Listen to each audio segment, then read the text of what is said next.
বিষ্ণু ঈসা ইসলাম ইহসান দিয়ে, কোমল আচরণ দিয়ে, তার অনুগ্রহ দিয়ে তিনি অনেক কাফিরের হৃদয়কে জয় করে ফেলেছেন। সাইয়েদনা সুমামা ইবনে উসাল রাদিয়াল্লাহু তাআলা আনহুর কথা মনে পড়ে যায়। তিনি ছিলেন ইয়ামামার বাদশা। মদিনাতে বিশ্বনবীকে হত্যা করার নিয়তে এসেছিলেন, গোপনে গোপনে বিশ্বনবীকে হত্যা করে আবার ইয়ামামাতে তিনি ফিরে যাবেন।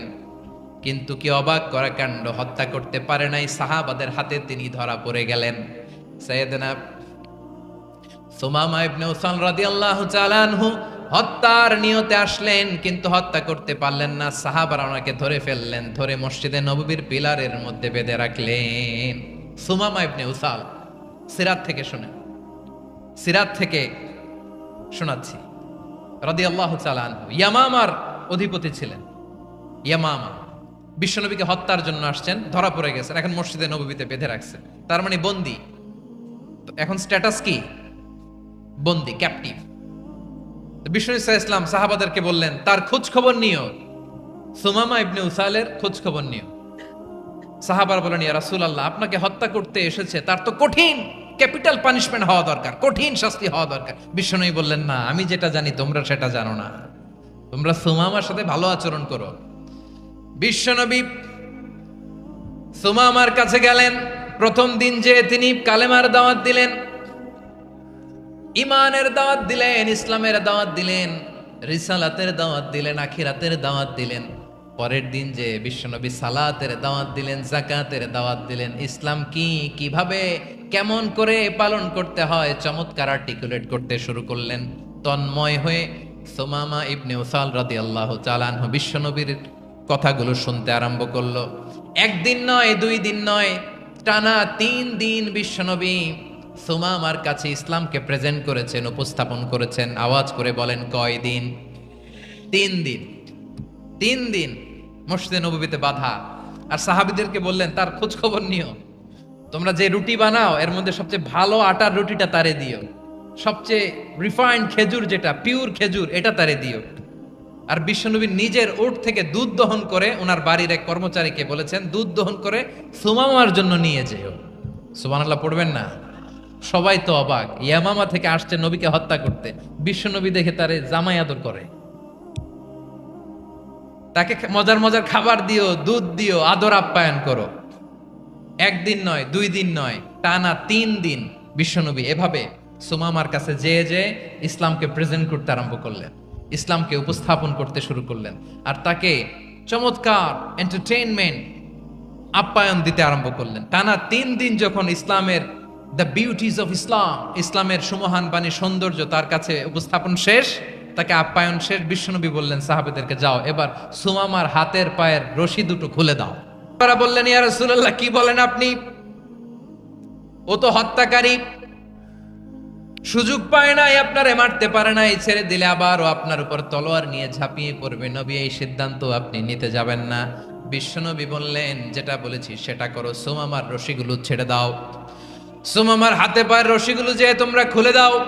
সাহাবারা তর্ক জুড়ে দিলেন, লা ইয়া রাসূলুল্লাহ, এমনটা করবেন না, তো ভয়ঙ্কর, ভয়ঙ্কর খুনি, কি জানি কি হয়ে যায়। বিশ্বনবী বললেন, না, তার হাতে পায়ের রশিগুলো খুলে দাও। সাহাবারা বিশ্বনবীর কথা মতো তার হাতে পায়ের রশিগুলো খুলে দিল।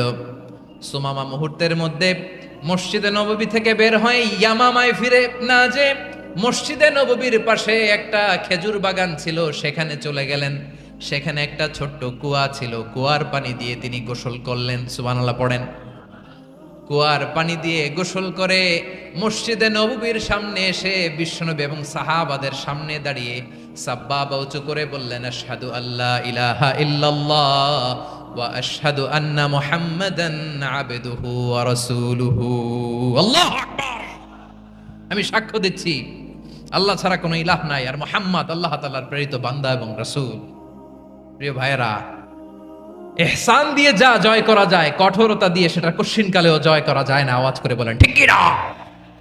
এবার সুমামা দাঁড়িয়ে বলে, ওগো নবী, আমি তো কালিমা পড়ে মুসলমান হয়ে গেলাম, এবার শোনেন, এই মুহূর্তের আগে আপনার চেহারার চাইতে নিকৃষ্ট কোনো চেহারা আমার কাছে ছিল না, কিন্তু শাহাদা পাঠ করার পরে আপনার চেহারার চাইতে উত্তম শ্রেষ্ঠ কোনো চেহারা আমার কাছে আর নাই। ও নবী, আজকের দিনের আগে ইসলাম ধর্মের চেয়ে নিকৃষ্ট অপছন্দনীয় কোনো ধর্ম আমার কাছে ছিল না, কিন্তু এই মুহূর্ত থেকে ইসলামের চেয়ে সেরা শ্রেষ্ঠ পছন্দনীয় কোনো ধর্ম আমার কাছে নাই। নাবি গো, আজকের দিনের আগে মদিনার চাইতে অপছন্দনীয় নিকৃষ্ট কোনো শহর আমার কাছে ছিল না, কিন্তু এই মুহূর্তের পর থেকে মদিনার চাইতে কোনো শ্রেষ্ঠ শহর আমার জানা নাই। সে ছিল গমের বড় ডিলার, গম বেচতো। কি বেচতো? তার গম কিনে মক্কার লোকেরা রুটি খাইতো। সে ঘোষণা দিল, আজকে থেকে মক্কাবাসীদের জন্য সব গম আমি হারাম করে দিলাম, মক্কাবাসী এখন না খেয়ে মরে। সুবহানাল্লাহ পড়বেন না? মক্কাবাসী বিশ্বনবীর কাছে আসলেন, এসে বললেন, মুহাম্মদ, আমরা তো তোমার ভাই, তোমার চাচা, তোমার ভাতিজা, তোমার আত্মীয়, তুমি সুমামারে বলো সে যেন আবার গমের সাপ্লাই মক্কার জন্য অনুমতি দিয়ে দেয়। বিশ্বনবীর অনুমতি ক্রমে সুমামা আবার মক্কাতে গম পাঠাতে শুরু করলো। পড়েন সুবহানাল্লাহ। ইহসান, ইহসান দিয়ে আপনি যেটা জয় করতে পারবেন, you can win the heart of your enemies. ইহসান দিয়ে আপনি আপনার শত্রুর হৃদয়কে জয় করতে পারবেন। আওয়াজ করে বলেন ঠিক কিনা?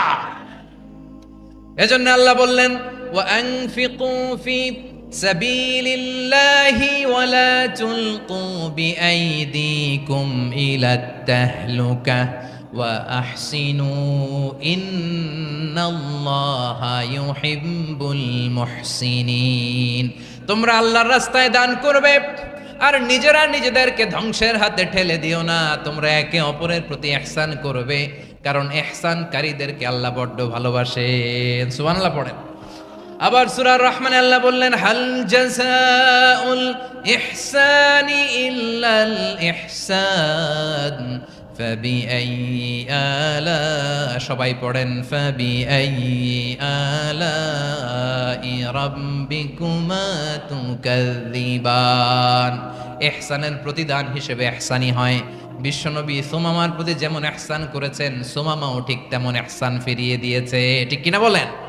তাহলে এক নম্বরে হচ্ছে আদ, ন্যায় বিচার। দুই নম্বরে সবাই বলেন ইহসান, সদাচরণ। ইহসান দুই ধরনের প্রিয় ভাইরা, ইহসান ফিল ইবাদা, ইহসান ফিল মুআমালা। ইহসান ফিল ইবাদা হচ্ছে একাগ্র অনুভবে ইবাদতে ডুব দেওয়া, এর নাম ইবাদতের ইহসান। সুবহানাল্লাহ পড়ে। বিশ্বনবী বলেন ইহসান মানে কি জানো নাকি? হাদিসে জিবরিলে সাইয়েদনা জিবরিল আলাইহিস সালাম বিশ্বনবীকে বললেন, আখবিরনি আনিল ইহসান। নবী আমাদেরকে বলেন ইহসান মানে কি?